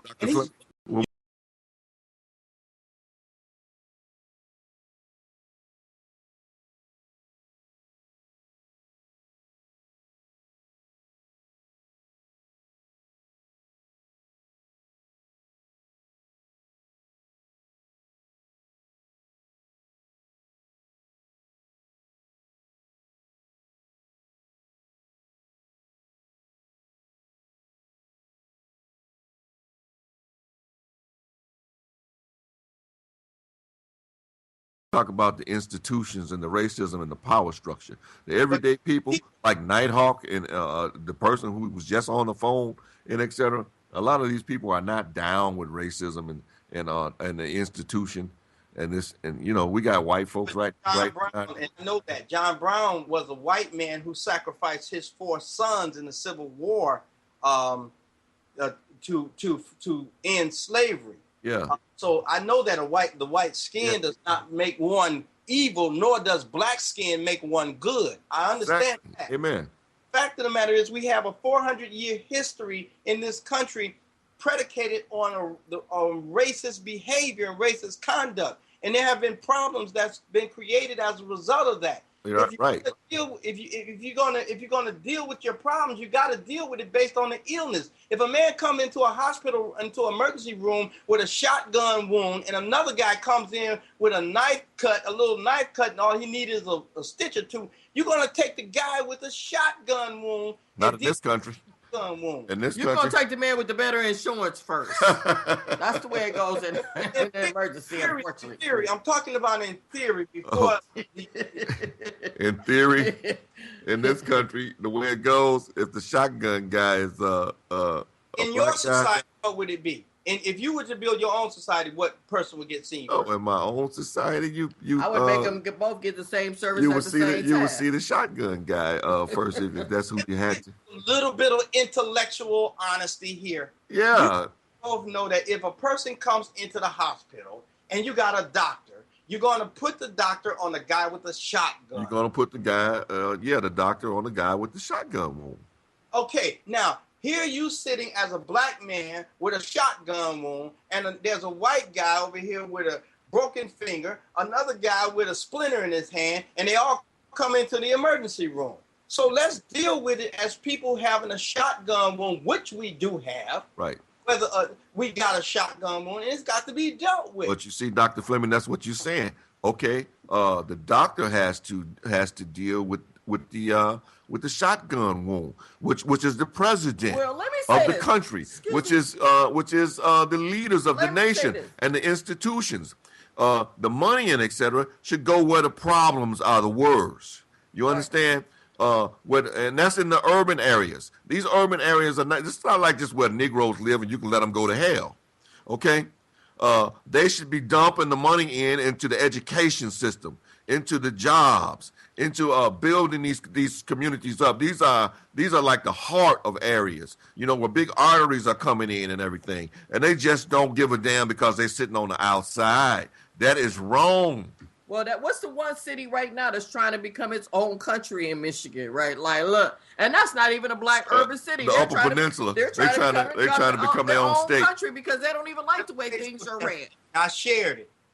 Yeah, they're trying to become a state. They're thinking about that.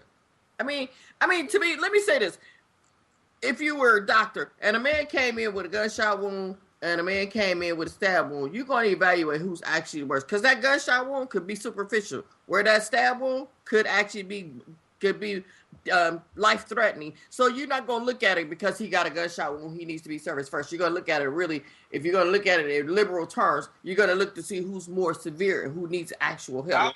I was an EMT for a while, and you don't have a lot of time to do a whole lot of examination.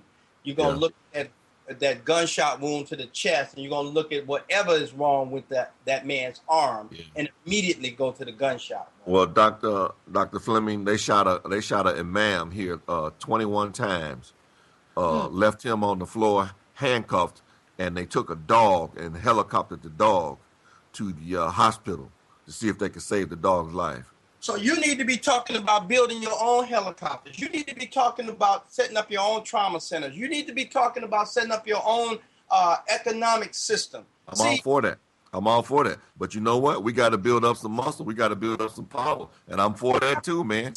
First, I think we have to build up the courage to at least have a conversation, to entertain the thought, to stop calling it idealistic and imaginary and out of this world, to even entertain the thought.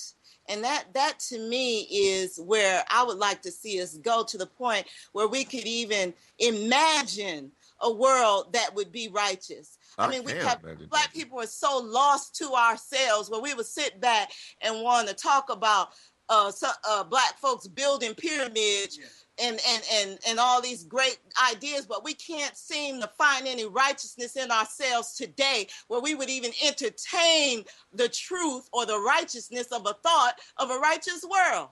Well, I'm going to say this. Amen. I don't see no righteous people really out here trying to lead or pull no switches in Detroit to do anything. And I be out at a lot of different events that go on in this city. And unfortunately, you don't see no black people at the helm of none of this stuff talking about we want this or we want that and let's get together and do this and do this. I'm sitting back and I listen to people talk about Farrakhan and how Farrakhan's this. Farrakhan makes enough money that he can actually come into an urban city and actually start to rebuild the city. But do you see him pumping any money into the city? Really? Do you? No, you don't see him. Farrakhan is the head of a church. You see him, but irregardless, they say everybody wants to build him up like he's some great spirit in the sky. But I don't see him coming in. I see him got the people out there pushing bananas, donuts, cookies, and papers. No, they push the health stuff. Just the bananas and the grapes. The bananas and the grapes and the final call. There are so many young black men in our cities that he can come in and he can help save those black people, those same little black kids. They do, but you have to be a Muslim and stuff like that. Why you got to stay in your own religion? Because black people are black people. Just because I'm not a Muslim, you wouldn't save me? Really? Well, you can't be a member of the Nation of Islam without being a Muslim in the Nation of Islam. Man, what happened to, let's just say, people?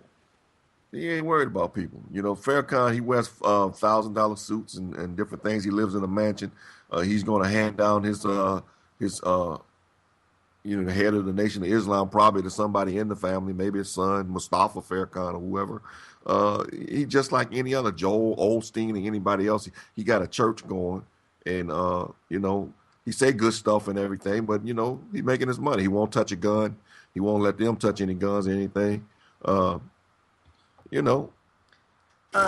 Just in time, just to address your question, what I'm going to say to it is it's not. I'll keep on trying to tell What's you. What's the question? Because the listeners can all know the question. He says, then if you don't see any black people at these places, Debbie, it sounds like a problem of black people. I'm not saying there are a problem with the black people. I'm saying there are no people. Everybody has a great idea, but everybody want to sit on the back seat and then sit up and talk about how bad our city is. Get on the front seat, ride in the front seat of that Cadillac. Well, you got to understand. Number one, you got to understand the problems of the city and how it got bad. And it wasn't just black people and bad management. Number one, you have the money running out of the city, headed for the suburbs and building up different areas: Bloomfield, West Bloomfield, Southfield. They left pristine infrastructure. They left the water system. They left buildings. But they didn't leave any money to care for it. They're taking tax base. They're taking tax base out of the city when they leave, Dr. Fleming. Do you mean to tell me? The corporations are taking tax base out of the city when they leave. Verner's left. Park Davis left. Wonder Bread left.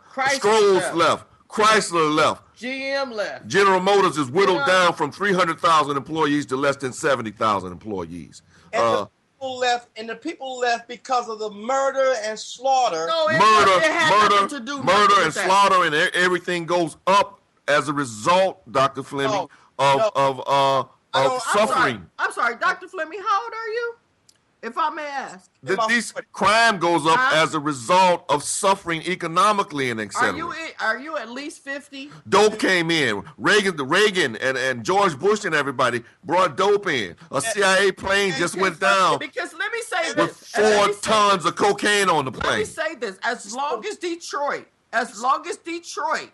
had the people who held city jobs tied to the city. We had let me finish. We had an excellent tax base. It was there was no more murder than it is now. Okay, matter of fact, it was less.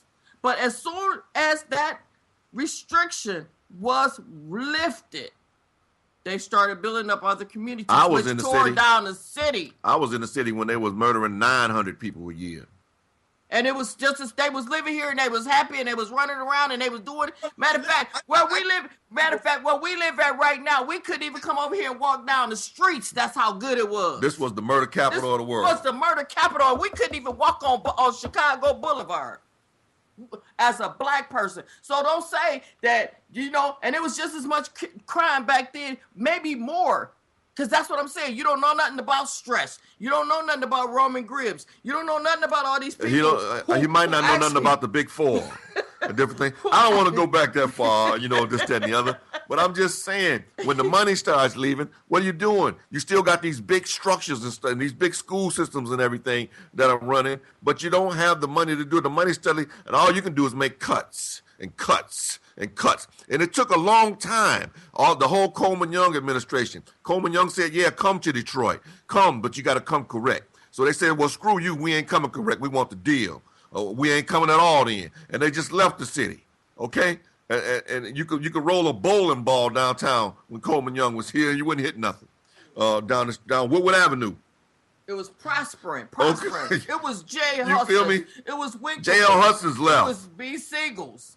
J.L. Huston's, Kresge's, everybody is up out of the city. You understand? That's money that left, tax base. White folks took the money out of here.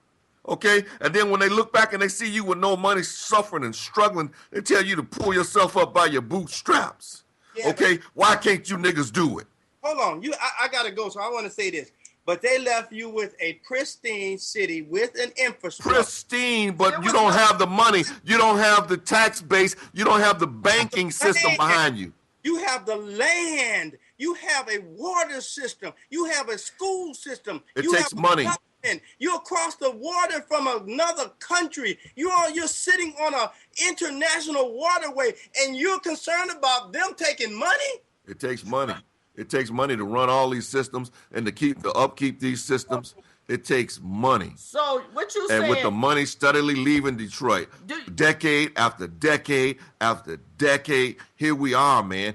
People can't get loans because they don't have the jobs and etc. They don't have the income. The banking industry is redlining. The insurance industry is redlining. You get a car here, you got to pay $2,000-$3,000 a year on full coverage, and you 50, 60 years old on a 10-year-old car.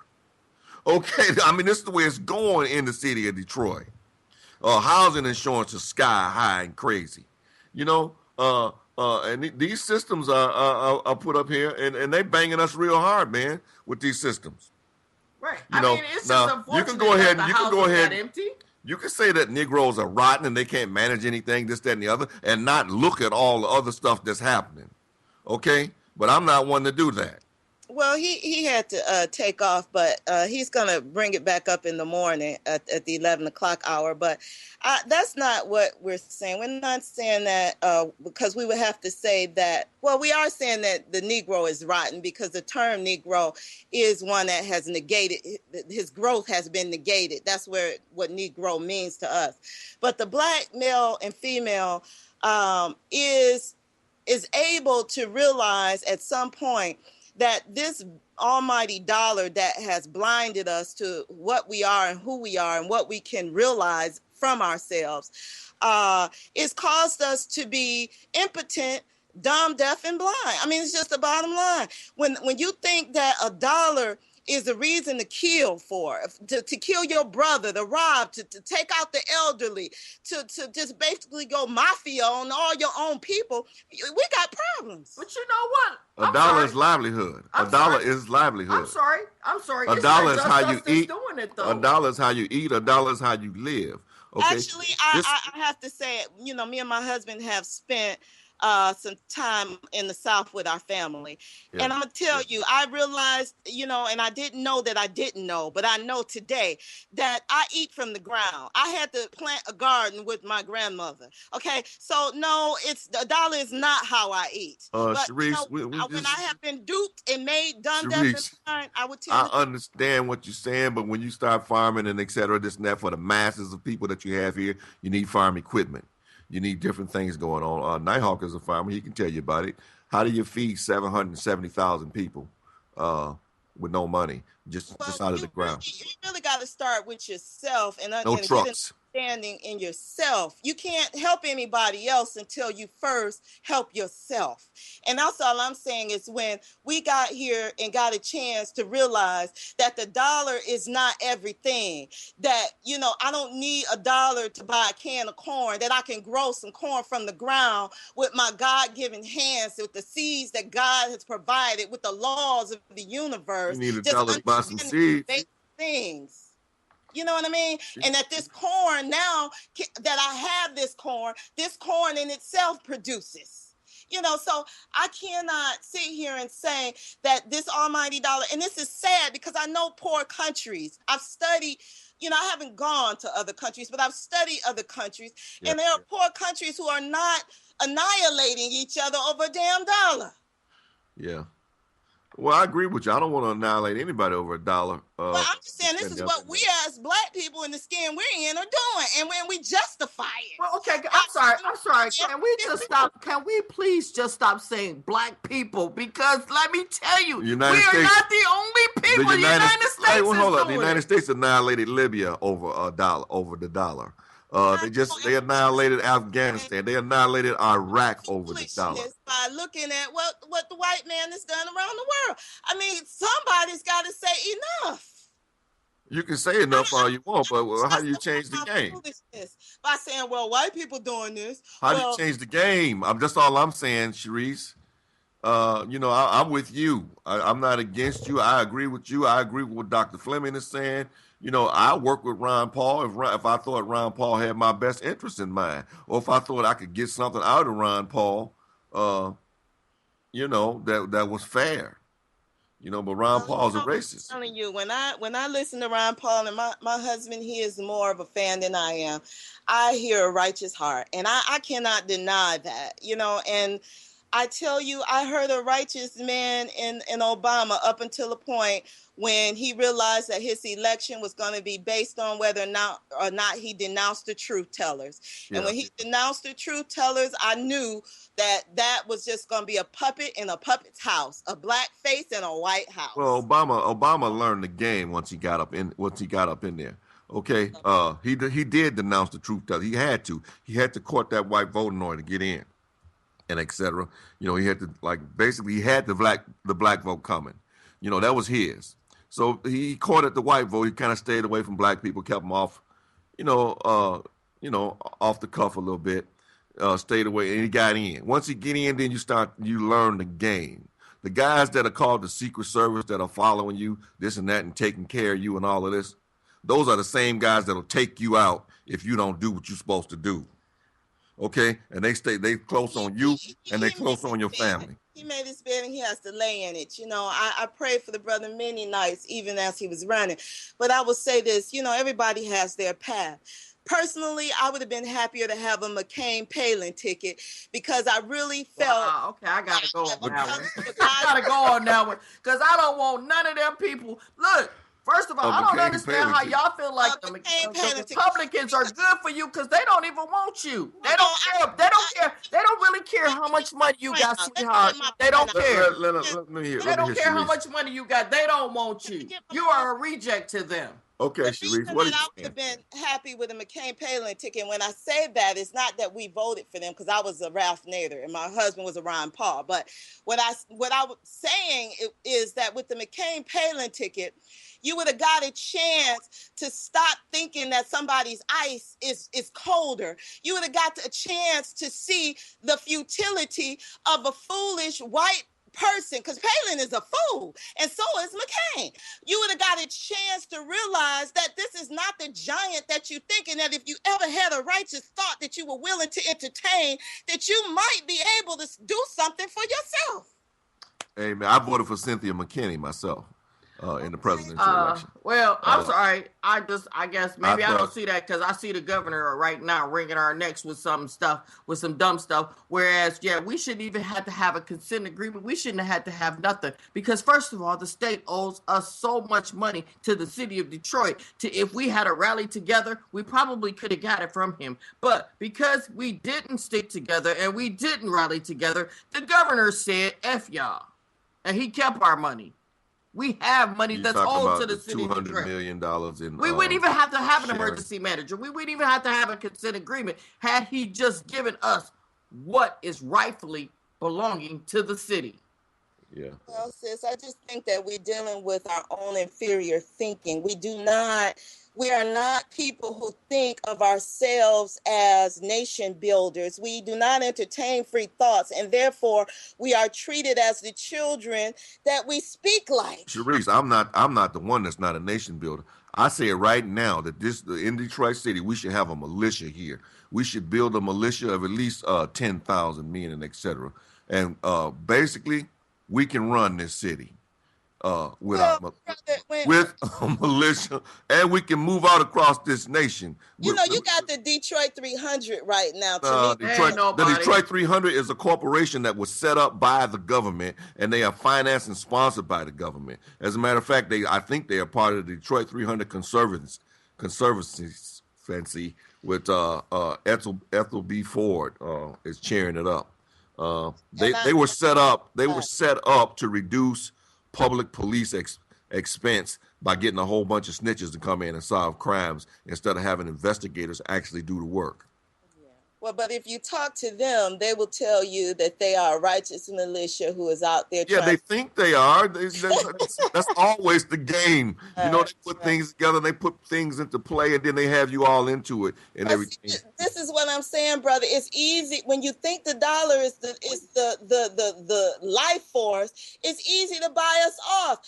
Any militia that we would raise would end up being bought off because we have yet to entertain a free thought. Don't believe that. I'm thinking free. I think we can build it. I think there's a lot of brothers out here that know the score, that are tired of it. I think the prisons are full of soldiers. Yeah, that's for sure. Full of soldiers. Fortunately, that's for sure. Just in time, it's not okay. Just in time keeps saying the black folks ain't my problem. They are their own problem. I'm not saying that black folks are a problem, sir. First of all, you keep misinterpreting what I'm saying. If you're going to interpret what I say it the right way. I'm not saying black folks are the problem, and I'm not blaming white people because it's not. First of all, I don't feel like I have a problem because I succeed every day based on my own capabilities. I don't sit around and wait on anybody to give me anything. I've never gotten a handout. I've been working since I was 16 years old, and I've always made a way for me. So I don't sit. When I look in the mirror, I see me. 100%. You can't negotiate a nation and you don't have no muscle. You don't have no power. You don't have nothing. Okay? You just come to the table. This guy got all the chips sitting on his side of the table, and your plate is empty there and whatever. And you're saying, I want you to give me this, boss. You understand? It can't be done. You know, one thing my husband is that I love about him, and that's he sees in history the possibilities. And I didn't like history coming through school, but having been married to him and listening to him talk about how that there were just a group of people who were tied to Europe, regardless of whether you think they're still connected to Europe or not. That's not the point. Understand this. They wanted to be out from under the thumb of the queen, and they wanted some land that they could call their own, and they were willing to come across the water, die, take the chance on befriending people that they didn't like. Oh, they weren't all that great, Cherice. They weren't all that great. They did a lot of killing. They did a lot of. They ended up killing. They did a lot of bad things. They did a lot of slaughtering. They didn't have a lot on their plate, brother. They didn't have no negotiating. Genocide. The Indians taught these people how to live in cold weather. You know that if you and I ever got the courage up to do for ourselves, that we find friends rising up and teaching us. But because we always do have the courage to do for ourselves. We ain't got on our plate, we won't get up. I did a whole show on people that tried to do for themselves, like Marcus Garvey, like Yahweh Ben Yahweh, like Noble Drew Ali, like the Black Wall Street, and everything else. Marcus Garvey was not successful completely does not mean we stop. We got to be like the ant. Right. We don't stop. Book it said, be like the ant, study the ant. Don't stop. No matter how many times I kick down an ant hill, being here in the South, there's some huge ant hills. The thing is, this structure will kick down your anthill every time, especially if you don't have any muscle to defend your anthill. You know what? You know why the ant is always successful, though? The ant is always successful because they stick together and they keep going at it. It don't matter what you do. But you know what? We've come so far in this society, but yet we've yet so far to go. You know, the thing that really bothers me is I look at Oprah and I look at how much money Oprah has made, and she don't have to care about nobody liking her, giving her a dime, treating her any kind of way. But when she went to Forsyth County, that man told Oprah, I don't give a damn how much money you got. Don't you touch me, nigga. Do you understand what that said? That spoke in volumes. It spoke in volumes. When she went to the store over there and tried to buy something, they treated her like she was nobody. So let me tell you this. Every time we see one of these people out here who actually have survived and shouldn't have to care about nobody giving them nothing, should have to care about nothing else going wrong in their lives, and I see them get kicked in their teeth, it just makes me mad as all get out, because they should have the utmost respect because they've come there, they've come that far, and they still got reparations that they still got to pay for, no matter how much money they got and how much respect they got. You are listening to Urban Revolution on Revolution Radio at freedomslips.com. I am your host. I got Miss Debbie with me. We're talking to Cherice. She's a host here at Revolution Radio starting tomorrow at 11 a.m.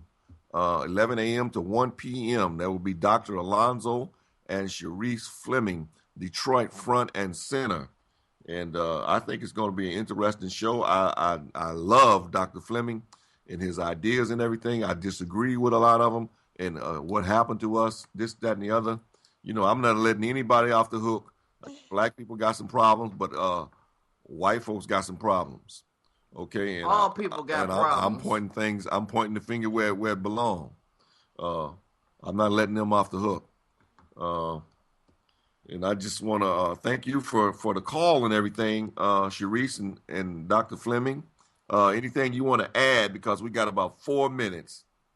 Well, I would just say that, you know, when somebody runs off with your car and steals your car, and you find that you can't get any justice in the courts. At some point, you got to decide, well, until I can get justice, I'm going to go and get where I need to go. Amen. Sorry about that. I feel you. But and that's just where I'm at with it. We got to decide. We got to get where we need to go. Yeah. If they stole my car, they wouldn't stop me from going where I gotta go because I got a bike and I know how to ride it. Yeah, we have to do what we gotta do, you know. But that's what I'm saying. We gotta do what we gotta do. Trust me, me and one do what we gotta do. We handle and we don't let nobody put no roadblocks in our way. We gotta do. I'm not sitting there waiting on nobody to give me nothing, and I'm not trying to take nothing for free. I only want what I rightfully deserve and what I earn. Okay. Amen. Conversation, and thanks for pumping the show. It's been beautiful. It's been beautiful, and I'm sure y'all gonna have a beautiful show. You know, everybody likes you here. Awesome. And, most of the conservative white folks here at Revolution Radio are in love with Dr. Alonzo Fleming. You know. It's amazing because we never know. Because we're so eccentric. And our thoughts are, because one day a lady called my husband and she wanted him to come and speak at a rally. And he says, I'm not sure you would know what to do with me or what you would want me to speak because I love Ron Paul and Louis Farrakhan at the same time. Yeah, there you go. There you go. Yep, that's different. That is different. Yeah, so we really don't know where we fit, but we just try to be ourselves. Yeah. Well, I think it's going to be a great show. I'll be listening in tomorrow. You having Nolan Finley on here. I was a little worried that it might be too local, but because you have a international audience here at Revolution Radio, freedomslips.com. Yeah. So, but I think you can have some interesting topics and things can spread, where people would be able to apply what you're saying to their own situation. Exactly. Don't pay me no mind because I just don't bow down to nobody's way. I got my own way. I don't even bow down to his way. I have my own opinion and can't nobody change it unless they can show me something better. That's what I'm going to do. I'm going to show her something better, and I know you and Dr. Fleming got something better for her, right? Well, brother, we're going to let you handle that. Yeah, all right. I'm a rebel without a cause. I always been. That's why I was good in high school on the debate team. All right, we want to thank you for listening to Urban Revolution on Revolution Radio and freedomslips.com, and we'll see everybody next week, Tuesday at 8 o'clock. Amen.